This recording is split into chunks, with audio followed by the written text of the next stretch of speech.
Hi everyone, my name's Katrina Stratton. I'm a member of the Legislative Council here in Western Australia and I'm also a social worker by trade. And I'm really excited to welcome you to the first in a series of interviews about social cohesion. And most importantly, about how we as individuals and communities can contribute to building that social cohesion at a time when it's never been more important, because at a time when our social cohesion is under threat, it's so important that we all do what we can to build a community and a society that reflects inclusivity, kindness, and cohesion. And so I'm really excited to introduce you to my first guest today. She's with me in sunny Perth, but all the way from the UK. And I'm going to ask Dorothy to introduce herself to you. Thank you, Katrina. Yes, I'm Dorothy Macedo. I'm a long-time member of the UK Labour Party. I'm a former member of the London Regional Executive of the Labour Party, and I'm currently a member of the South East Region Committee of the Labour Party. Thank you. And thank you for your contribution to our movement over such a long period as well. So when we talk about social cohesion, from your perspective, Dorothy, what does that look like in everyday community life? Yes, in the UK we suffer from the fact that we had 14 years of Tory austerity, which means cuts. And things that were cuts were things that create social cohesion, things like youth clubs, social centres, anything that was regarded as an unnecessary frill by the Tory government and previously by the coalition government since 2010.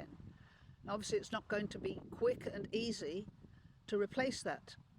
In the meantime, what's taken over is a lot of disinformation on social media, and a lot of this is funded by bad actors. Some of them are abroad, and they are aimed at creating a lack of cohesion in our society, because that's a way to undermine our society and our democracy.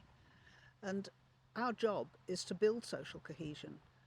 Unfortunately, the Labour government's inherited a very poor financial situation, but I still think that an absolute priority should be funding the things that create social cohesion. People complain about antisocial behaviour and youth violence, and the trouble is, if there's nowhere for youth to go, youth will hang around and they will get into trouble. And it's counterproductive to cut things that create social cohesion. Thank you. I've heard political commentators say, particularly about in relation to the US, where we see a lot of division and hate emerging, that it's civil society that gives them hope. So some of the things that you've just mentioned, because it's civil society that will speak up and stand out, but also provide those spaces where people can participate and be included. Yes. Does civil society give you hope? And what else is it that gives you hope? Well, what gives me hope is that where I live on the south coast of Sussex in Worthing, is that we have a lot of wonderful people, largely volunteers, but they do attract some grants from government and from charities. For example, people I know who run a community hub. It's like a little cafe that people can drop in, have a cup of coffee or tea, absolutely free, biscuits. And for a lot of people, that will be the only people they will speak to that day. And it's the loneliness that leads people to live their lives online and become, addicted to some of the misinformation and the conspiracy theories. There was an interesting article I can't remember if it was in The Guardian or The Observer last week, about people who were complaining that the elderly parents or relatives had suddenly developed right-wing views and really racist views that they'd never had before. And it turns out that they're living their social lives now online, and they're just lonely. They don't have anyone else to talk to, and here is a little community that suddenly they feel listened to. And so we need to provide a real community that people can actually get involved with. And it's good that in our area people are doing that, but we need much more of that. That leads beautifully to my next question, because we speak about cohesion obviously in broad terms, but who is at risk of being left out or rendered invisible, and what should we be doing differently or more of to make sure they're included? Well, there does seem to be a particular problem with older people. There aren't the facilities for them, and that's what, as I said before, is one of the reasons why they get attracted to living their social life online, which isn't particularly healthy. It's not healthy for small children, but it's certainly not healthy for anybody to live their social life like that. So we need to make sure that we're investing in our communities. Now, there are lots of councils that are doing their best with that, but they need more funding to do that. And we're also in the throes of local government reorganisation, which doesn't assist with planning for that sort of thing. And of course, one of the things that happens online and in social media is that people's algorithm, becomes a bit of an echo chamber. So as they move further to the right, they're getting feedback that, or they're getting feedback and further misinformation, disinformation, whereas that human-to-human contact can sometimes challenge some of those views a little bit. Absolutely. Yes, what's extraordinary is that if we talk about the people who have been attracted to voting for reform, yes, some of those are the sort of people who in the past didn't vote because they just felt politicians and politics was boring, confusing, annoying, but they now have cottoned on to these simple answers that all the things that are wrong with our society are caused by immigration. Now, the UK has an ageing population and a falling birth rate, so it absolutely needs immigration. Of course, that needs to be controlled. It can't be just uncontrolled. But it's such an easy answer to every problem rather than tackling the real problems that people face. I mean, the real problem in the UK at the moment is the cost of living crisis, inflation. It's really serious, and it means that people don't have the outlets that they used to have. If you go to the public house, go to the cafe, go to the cinema, if you're suddenly feeling the pinch, you're not going to do all those things that used to make you feel part of a community. Yes, because of course one of the things that a cost of living crunch does is reduce people's ability to access recreation, and therefore also social connection often as well. And look, and I think we've seen a similar rhetoric here as well, that a lot of, issues are blamed on immigration, but of course blamed on a certain type of migrant. I think that it's fair to say. So in your experience then, what does the evidence tell us about what actually works to reduce that kind of division, that exclusion and social isolation? Well, the main thing is to actually speak to people and to ask them what they want in their community, and that's what we've been trying to do in Worthing in particular. But it's a lot of community organisations are doing that, and Labour parties locally doing it, because it's no good coming along and saying, we know what you need. You say, what would make your community better? What's the problem here? What are the issues? And then see how, if we can have some plan to fix them or to make things better. I was asked a question recently on a panel that I was on, which was about how the not-for-profit sector, philanthropy and government could work better together. And the question was, if you had a magic wand, what would you do?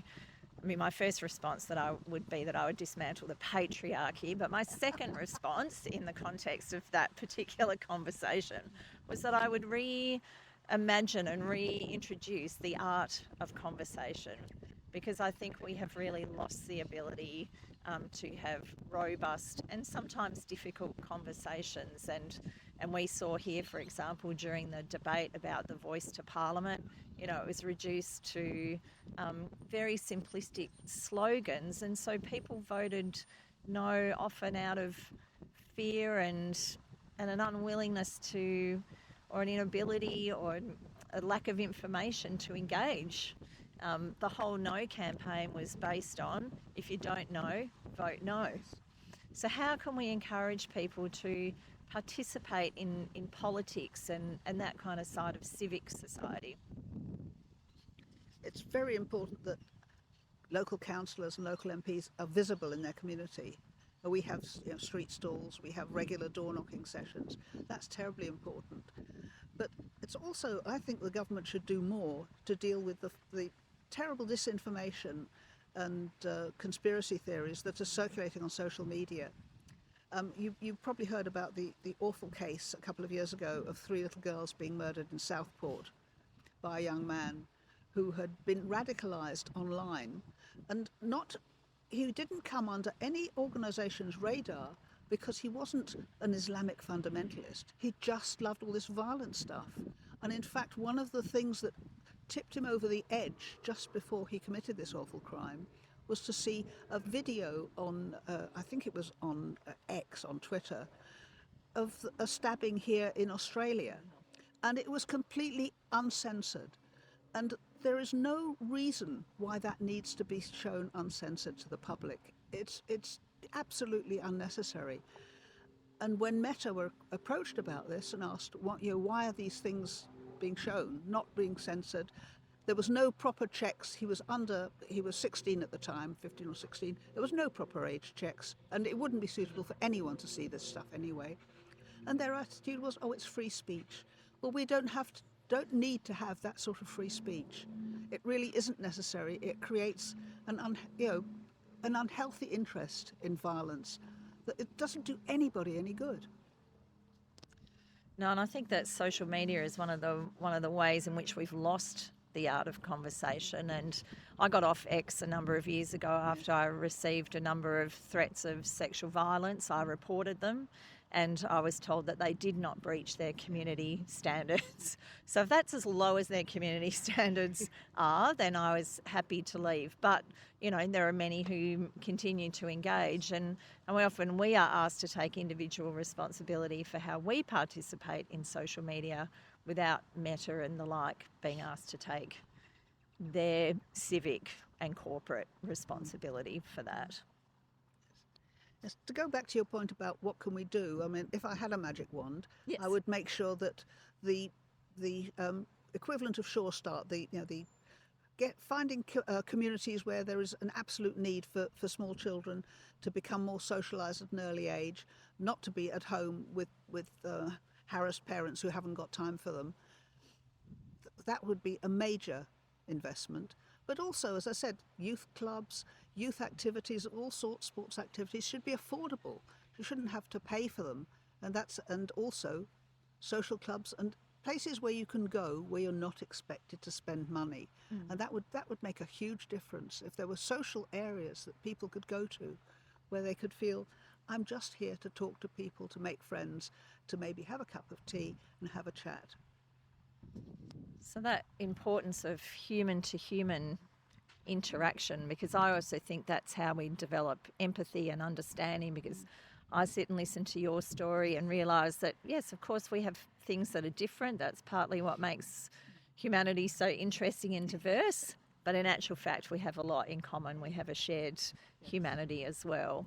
So how important are those fundamental human values of kindness, dignity and respect in building social cohesion? They are terribly important. And you may have noticed recently, it didn't receive the publicity it actually deserved. There was a huge response. An organisation called Together had a huge rally, probably 500,000 people in London on the 28th of March. It was just after we'd arrived in Australia, so we couldn't attend. But this was a response to a previous demonstration by the right wing, waving English flags, which probably had well over 100,000 people, probably 150,000 people. And I was actually in London the day that they had their rally, and that was quite frightening to a lot of people. And they say, we're not fascists, we're not racist, we're just worried about Britain. But afterwards, lots of people of colour were being harassed in the streets. One hospital said they had to lock their doors to prevent people going in harassing the doctors who don't look white. And it's just, that sort of thing needs to be countered. And it was very good that there's this organisation called Together, and we need more of that. But we don't just need one-off demonstrations. We need to do it every day and every week, and in our communities, in our schools, and make sure that people hear that, we have so much more in common than what divides us. Yeah. So similarly in how the UK has seen the rise of the reform movement, here as well we have seen the rise of the right, represented by more than one political party, it has to be said. How can we, as not political leaders but also people who are politically engaged, how can we work against the rise of the far right? Well, it's important not to argue with them on their terms. They want to argue about things like who uses bathrooms. What we want to talk about is how people's lives can be better, what we can do to make people's lives better. I think this is one of the reasons we're not doing particularly well in the UK at the moment, because of the cost of living crisis. People don't feel their lives are getting better. People voted Labour not because they were madly enthusiastic about the Labour Party, but because they were really fed up with how things were under the previous Tory government. And if things didn't immediately get better, and people started losing faith in the vote to change things. So when someone comes along, like Reform, with a very simple thing, or we'll cut your taxes and we'll make everything better, so people who don't pay attention to politics tend to buy into that. So we need to counter that, not with meeting them on their cultural war terms, which is what they want to talk about, but on our terms. How we have increased the minimum wage, for example, but the trouble is that it's not getting through to people that's happened. It was revealed recently that only 12% of people who have benefit from that understand that it was down to the government. They think it's down to the generosity of their employer. So, we're really not getting that message across, and we really need to do that much, much better. I mean, the government, unfortunately, has made some missteps, things like cutting the winter fuel allowance to pensioners, which they then had to backtrack on. Didn't save much money, but just created this perception that we don't really care about the fact that some people are struggling. So it's very important to recognise that some people are struggling, and it's not because they're feckless or any fault of their own. It's because the economy is not in a great state. It's not just the UK economy, as we know. The world economy is in turmoil, so things are going to be difficult, and it's the government's job to protect the most vulnerable, in particular. So as political leaders and people who are politically engaged, it's important then that we set the terms of the debate. Yes. And we communicate our policies and our plans, because that is often missing from the right. Lots of slogans, but very few policies and plans. So it's important that we communicate what they are and what they will mean to people. So as a final question then, what can people do in their everyday lives to contribute to building social cohesion? Well, obviously, I would like people to join the Labour Party, but not everybody wants to get involved at that level. But there are so many community organisations that do want people to volunteers to help create social cohesion.